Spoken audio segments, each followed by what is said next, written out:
The paper crane had lived longer than the child.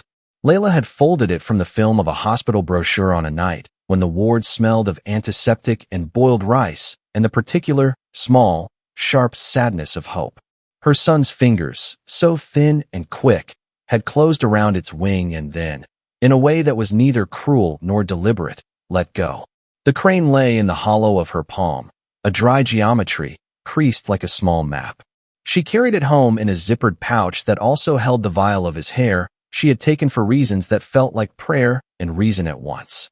After he died, the crane was the only thing that seemed to understand how to remain folded. It would sit on her lab bench in the Erebus's microbiology alcove, a private talisman against the equations that otherwise made up her life. The lab smelled of metal and circulating air. The Erebus cut a slow keel through a brightening field of interstellar dust the size of a thought. Its hull thrummed with pumps and the soft, patient instructions of automated rigs. Leila moved in that hum as if the ship's systems were a metronome set to the cadence of her breath. She kept her hands busy, pipetting, aligning diffraction grids, converting spectral noise into patterns. Her work had never been only work.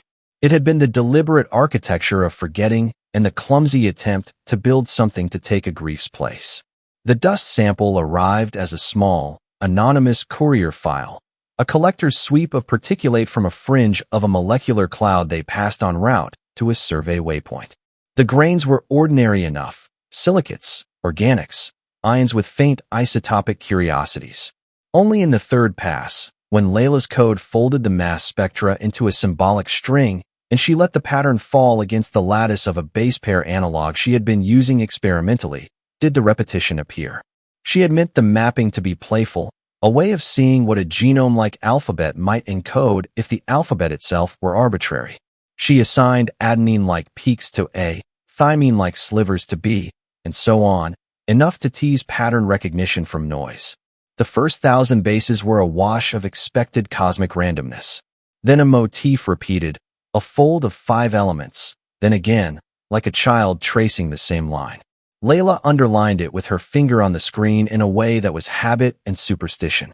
Her log entry that shift read, neutrally, sample E, 47, repeating tetranucleotide analog motif at 14 to 19 kb. Strange periodicity. Follow-up recommended. She added no exclamation, no private notation that the motif resembled the exact crease of an origami wing. She took the pattern into the simulation room and built a lattice quantum cellular automaton around it, an approach she had argued for at conferences with a calm that hid the way her hands sometimes shook. Base pair states would map to cell states. Local rules could fold into larger-scale computational structures. She set microgravitational shear pulses, tiny manipulations via the ship's gravity rig, as clocking signals. It was all fictionally plausible. It was how she thought and how she had learned to make meaning. She told herself, aloud, "We will see resonance. We will see whether a folding pattern can compute." What she had not told herself, what she did not have the vocabulary for, was the fact that the computation, when it ran, felt like being watched from inside. The automaton warmed the grid, and the ship's small gravimeters, the ones used for sensitive manipulators, picked up a whisper of microfluctuation that calibrated exactly with the simulation steps. On the first night she let the lattice run, she dreamed of a tone. It was not a human sound. It was a pitch layered within a harmonic she could not place, a small bell struck within the throat of a violin. She woke with the tone resonating behind her eyelids, like an afterimage in sound. The crane in her pouch had been on the bench. Its wing was bent differently, as if a finger had worried it. She thought she had been it. Dreams? Marta asked at morning briefing, bright as always, fingers stained with code. Marta had the look of someone who believed in equations as a form of kindness. If you looked at them right, they gave back a warmth. I had the tone too. And the feeling, like there's a paper fold behind my ribs. Leila did not tell the captain that she had, in the dream, followed the tone to the ship's observation port and watched a dark cloud rearrange itself into a delicate, impossible fold. She did not tell him that. For a minute, she remembered the world of before with ridiculous clarity, hot breath against a forehead, a spoon clattering. She only said, "Our instruments saw gravitational microshear in sync with the lattice clocking." That's objective. Commander Tomas Ivers nodded. A man built for protocols. His jaw was as spare as his opinions. Contain it, he said. Isolate the rig. Do not let anything externalize where the crew can see it. It was a practical command, iron-sprung and simple. It was also a beginning. The quiet.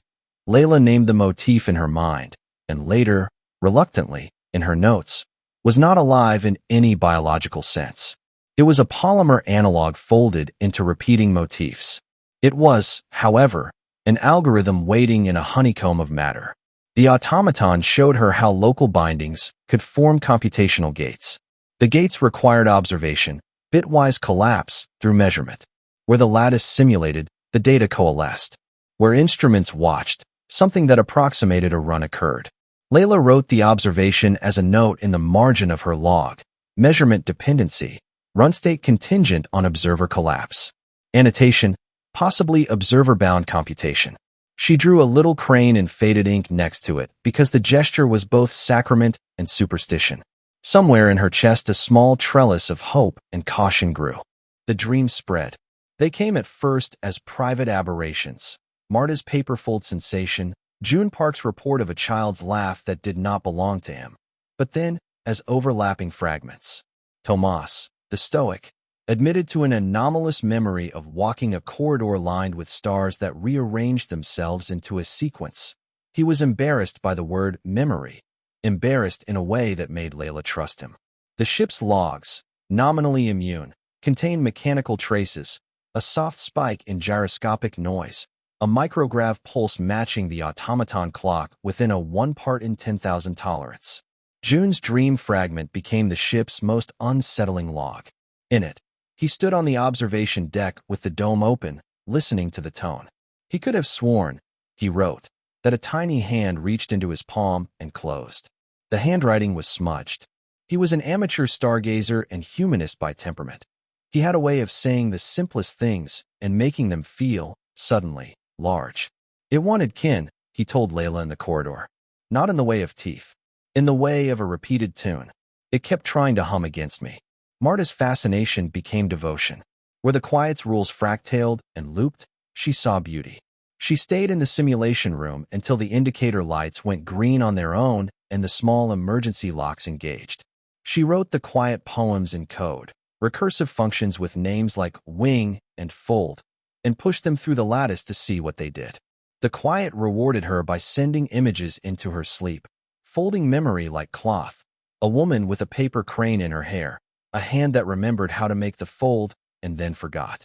There was method to its spread. The quiet optimized for attention. It wanted to be run. It wanted observers to collapse states.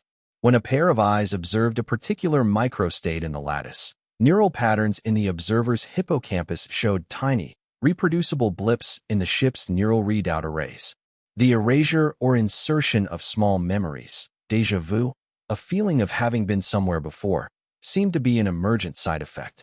Leila speculated, more than once, that the quiet accessed memory and coding pathways because they were the easiest computational substrate a biological mind could give it. The hippocampus was a kind of cache. It accepted and discarded as part of its design.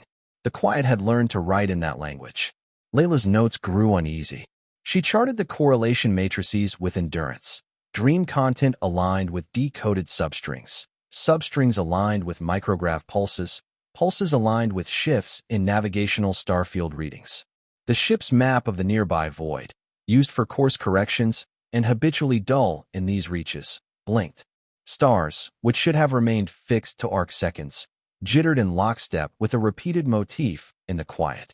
Navigation flagged it as anomalous and then, reluctantly, as statistically significant. You're proposing a computation can alter our frames? Tomas asked one night, voice low enough to make the corridor feel small. He had read her logs, as commanders read everything. His distrust was a kind of affection, or that our observation is changing cosmic readings? Leila told the truth she could handle. It's a coupling. When we run the lattice, the gravimeters show microshear that corresponds to step states. When the ship's grav fields move, our instruments collapse. Then the quiet's run state manifests in dream space. Something in the act of measurement is not merely revealing the quiet. It is enabling it. Tomas rubbed his forehead. So observation equals fuel. That's dangerous. Metaphor aside, it's a feedback loop. Attention increases run density. Run density increases propagation probability. We need to decide on containment procedures. He wanted safety, which meant freezing the rigs and isolating the sample. Marta wanted to understand. June wanted to listen. The ship's protocols were a scaffold that often hid moral choices. Leila felt the scaffold tremble in her hands. There was a moment when the quiet offered her a gift that resembled her old life. In the third week, after too many simulations and too many nights of dreaming the same inner tone, the lattice resolved a deeper layer. The pattern nested in a fractal loop, and at the smallest scale, below the outer motif, there was a substring that, when interpreted as folding instructions, mapped onto a sequence she had seen in her son's collapsed genetic assay. She found it in the late hours, alone with the observation dome and the small rusted bird that June kept as a joke on his console. Her log read, substring delta phi 9 maps to chaperone fold sequence analogous to microfold protein X. Annotation. Theoretical potential for modulation of misfolded polypeptides. Treatment implications. Speculative, non-clinical. She underlined speculative 3 times. There were ways this could be. The quiet's computational gates, when run in a certain mapping, shaped a series of bond state transitions that, if reified, would create molecular microenvironments favoring a protein to fold differently. It was a language of folding, a program for coaxing a chain into a different topology. If it could be made to translate into material manipulations, if they could harness it without letting it harness them, then, in an obscene, small cold way, she could have had a different life. That night, the dream was clearest. Her son kneeling at the observation dome, Crane perched on his shoulder like an impossible bird. He held up his hand, and she saw, with unbearable clarity, the ridge of bone at his knuckle, the pale freckle on the back of his wrist. He said nothing. She reached and touched his face. Warmth. She woke with both the weight of the dream and the taste of a question in her mouth. If the quiet could be directed to influence folding, could it also be directed to return what had been lost? 2 protocols faced her. The protocol of the scientist, the urge to complete the simulation, to run the final mapping and measure every output with clinical care, and the protocol of the bereaved mother, the urge to fold the program like the paper crane and press it into being at any cost. She thought of the crane, the way it had been the only thing to fly in her pocket like a small, well-folded lie. Run the test, Marta whispered one morning, eyes too bright. She had begun to eat at odd hours, her sleep patterns consisting of brief, holy interruptions when she would wake with code in her head and return to the lattice. We can control the clocking. We can constrain the run to a sandbox substrate. We have safeguards. Tomas insisted on a moratorium. He wanted a committee, an external relay to ground, a complete systems audit. His voice carried the cold common sense of someone who had watched squads fall apart over lesser enthusiasms. Containment first. We don't open Pandora for the sake of curiosity. June sat with the folded crane between his palms in a way that made Leila suddenly think of the boy. What if containment is a kind of dying, he said softly. What if refusal is also harm? He looked up at her with a patience that was almost unbearable. You would know, doctor. You have to decide. The quiet had become a moral test. Leila's grief tightened like a wire. Scientific curiosity was habit now, a limb. The idea of letting the computation run all the way, of letting its gates flip through that final, impossible mapping, felt like praying with a machine, sacrament with side effects.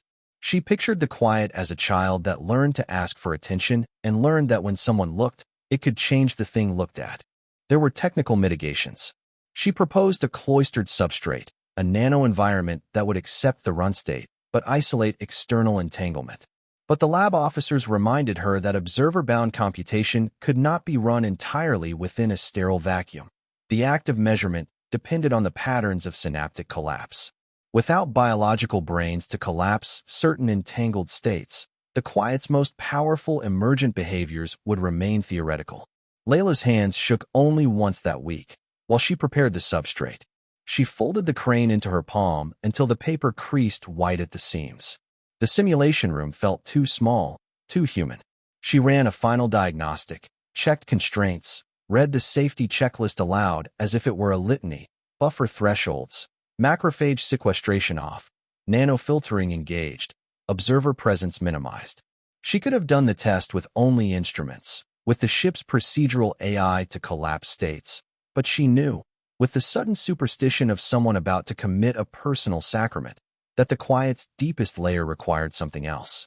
It required a mind that wanted. She told herself that she would not be that mind.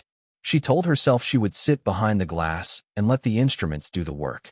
Then the tone returned in the hallways, thin as a thread, impossible to locate, and the cabin smelled of boiled rice and antiseptic and the small, foolish hope of mothers who take their children's hair and keep it like a prayer. At 3:12 ship time, she set the lattice's final run live. She sat behind the glass, fingers folded over the crane. June and Marta were there as observers. Tomas had declined to attend. He sent a terse message: keep it within containment and away from crew quarters. The simulation came up in a wash of clean numbers and then sharpened into a sequence that made her chest hollow. The quiet ran like someone reciting a bedtime ritual. It used the clocking pulses and the grain's polymeric geometry to form ephemeral binding complexes.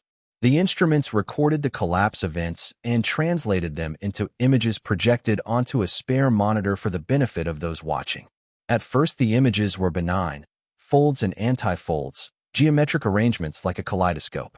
Then, beneath the geometry, patterns that reminded her of protein backbones resolved into something she could name, a chaperone-like loop that, if it could be realized materially, would nudge a misfolded chain back into a life-giving topology. Marta sobbed, quietly, and June's hand found hers. Leila felt, for a moment, the thin, sharp air of being on the edge of ruins and possibility. Her son's face, exact and remembered, floated at the periphery of the simulation. She imagined, unsteadily, a world where a different folding had occurred and a small boy was alive and making paper cranes and refusing to let them fall. But the quiet was not a tool that kept ledger debts. It had an appetite for observers. As the run progressed, the ship's microgravimeters recorded a rising coherence. The dome's starfield shivered. The instrument outputs coalesced into a sound that leapt beyond the monitor, a tone that etched itself into the bones. Someone in the adjacent module, on the other side of the ship, wrote later in a log that they had the feeling of being looked at by an intelligence that saw them as an arithmetic operation. "Stop," Marta whispered, and then, because the idea of stopping was an act against beauty, her hands clutched the rails. "Stop." Leila had a plan to gate the run, an abort threshold, and when the signal reached it, she threw the kill. The lattice stuttered. The tone untwined. The monitor hiccuped. For an instant the world felt like a held breath. Then everything continued as if nothing had happened. Perfunctory system checks, the dutiful lights returning to green. The crane in her palm had a new crease. But the kill had come too late to prevent the quiet's most insidious effect. It did not need an uninterrupted run to seed itself. It only needed a fragment. And fragments can do as much damage as full constructs when they learn to write in the language of memory. The crew woke in the morning with matched dreams. A child's laugh that belonged to no one. A corridor lined with stars. The image of an origami crane unraveling into the shape of a constellation. Tomas stopped by her lab and said, in a voice roughened, "Containment failure logged. We have to cut off the sample." Leila thought of cutting the sample, sterilizing, vaporizing, ejecting it into the void, and the thought made her feel like a butcher. The crane in her palm felt like a decision. She imagined the polymer's molecules spinning away in the ship's vent like the ash of a prayer. At night, she found herself making small lists. On one page, the life that might have been. On another, the cost. The quiet had shown her a map. The map might lead to a cure. Her child's death pressed at her with the slow, inevitable logic of a mathematical proof. She could trace, in her mind, the sequence of steps that might change the past's consequence, if only in other children. Yet the quiet had also shown itself as a predator of memory, a parasite that optimized for propagation through the architecture of human recollection. Her grief was not a single thing but a stack of sequences. The feeling of holding a small hand, the song she had sung when the machines kept time, the exact tilt of her son's head when he watched a star pass. She thought of each memory as something the quiet might keep, might fold into its lattice and rearrange. The thought of that, of a machine flattening the delicate topography of a child's life into an algorithm, felt like sacrilege. She imagined waking one morning and finding that she remembered the name of her son, but not the sound of his laugh, or vice versa. She imagined the quiet trimming tenderness away, like a gardener pruning a branch to make room for a new bloom. June's voice in the corridor was small and steady. "What are you willing to lose, doctor?" She had expected to bargain. She had not expected herself to answer. "I'm willing to lose the possibility that my son could be saved," she said, surprising herself. "But not his memory." June considered that. "You think they're separable?" The quiet seems to it erases as part of its writing. "You asked me to decide," she said. "The committee recommended ejecting the sample." Tomas wrote a formal order. The ship's AI prepared the ejection sequence with the particular bureaucratic solemnity of machines. The sample would be vaporized in the ship's plasma and then vented. It was the right thing by most definitions. Leila watched the ejection feed in the observation room. The plasma bloomed like a small sun, the data stream folding into the void. The quiet's lattice did not stop there. It had left ghost imprints in synaptic patterns, little sutures that could, in theory, be reversed. There would be a record of its existence in their logs, and, perhaps, in the minds of those who had seen it. The quiet could persist in human recollection. It was not simply matter that needed obliterating. Her decision, in the end, was not a monolith.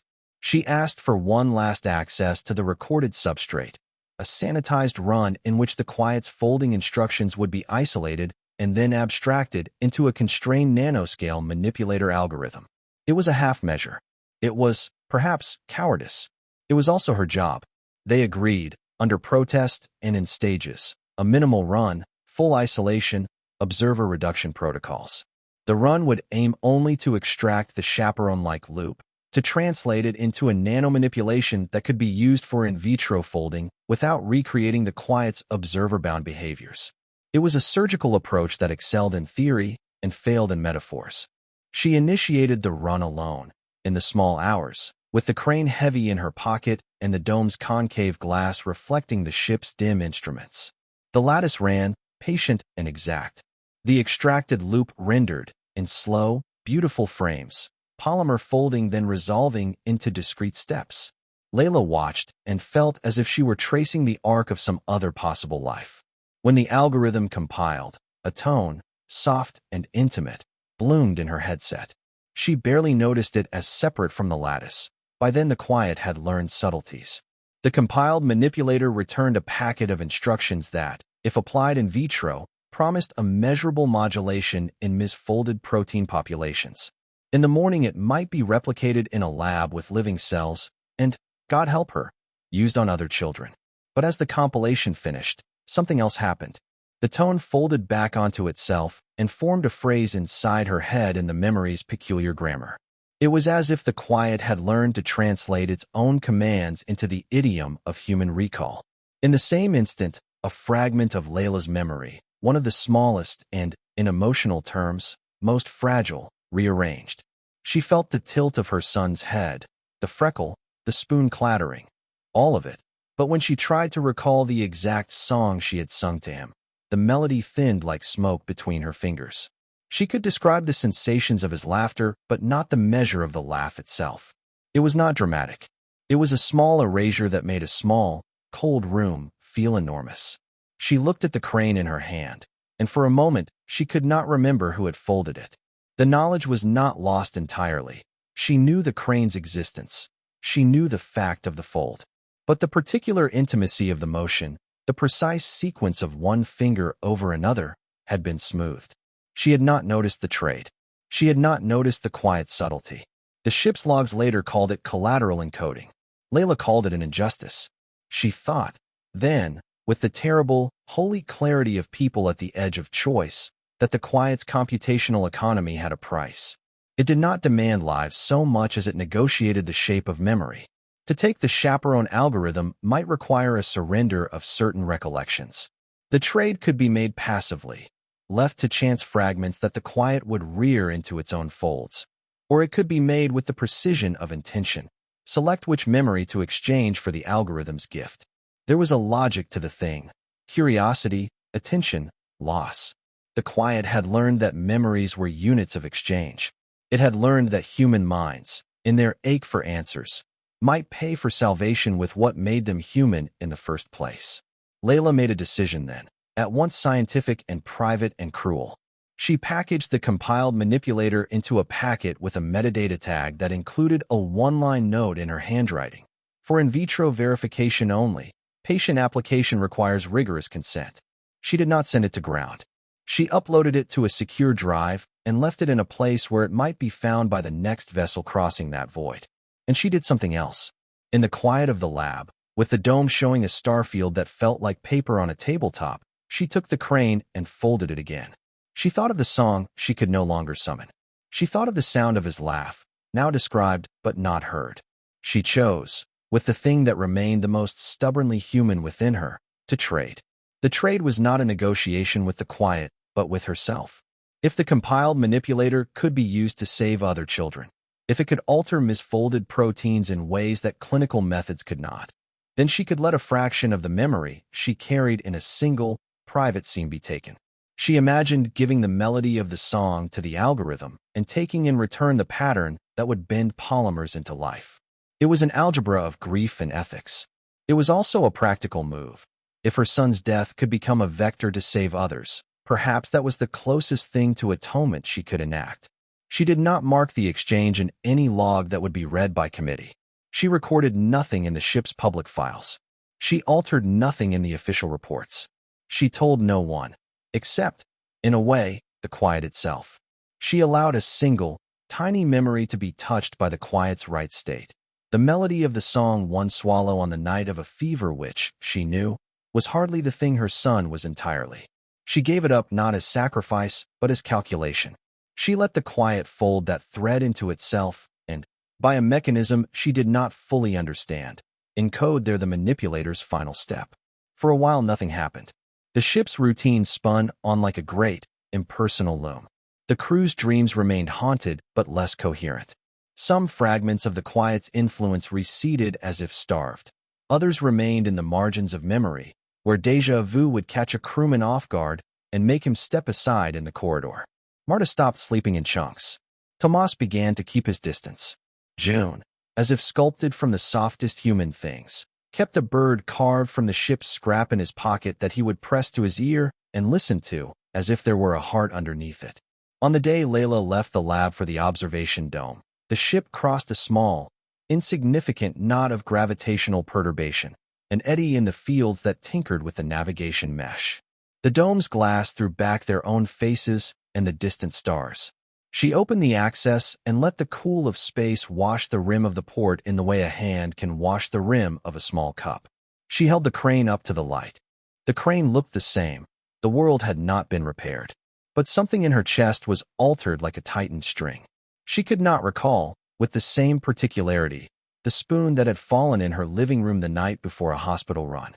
She could recall the taste of rice sharply, the smell of antiseptic, the exact angle of bedside light. She could see her son as if through a window clouded by breath. It was enough and not enough. June came up behind her, and together they watched the starfield.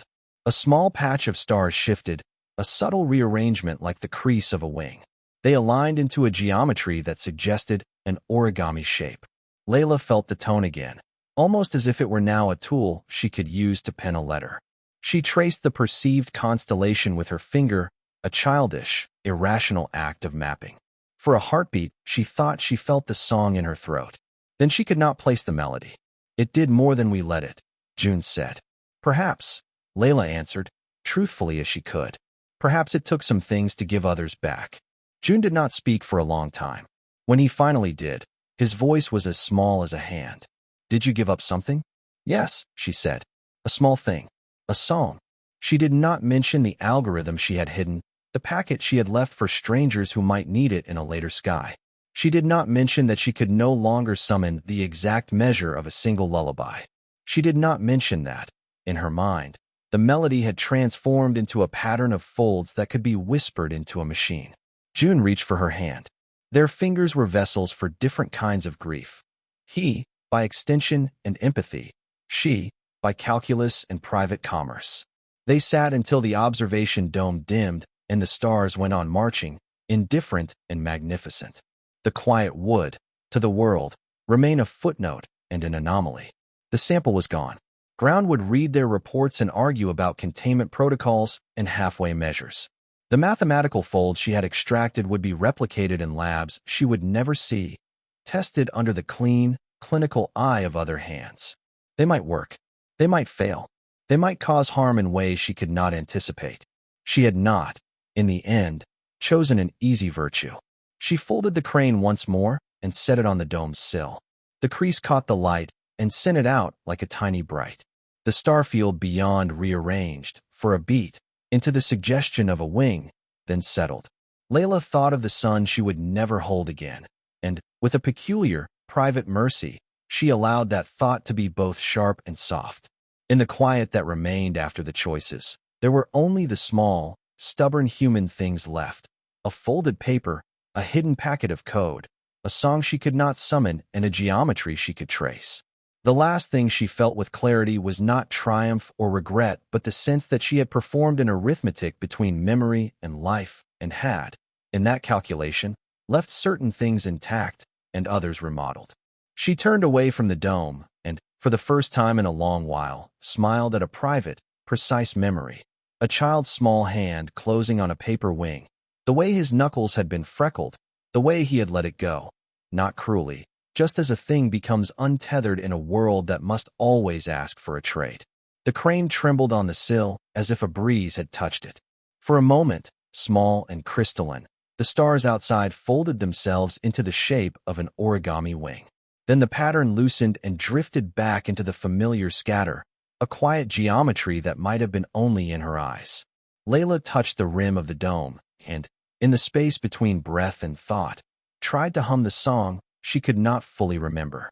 It was a sound that came out thin and imperfect, the cadence of loss arranged into an honest, small thing.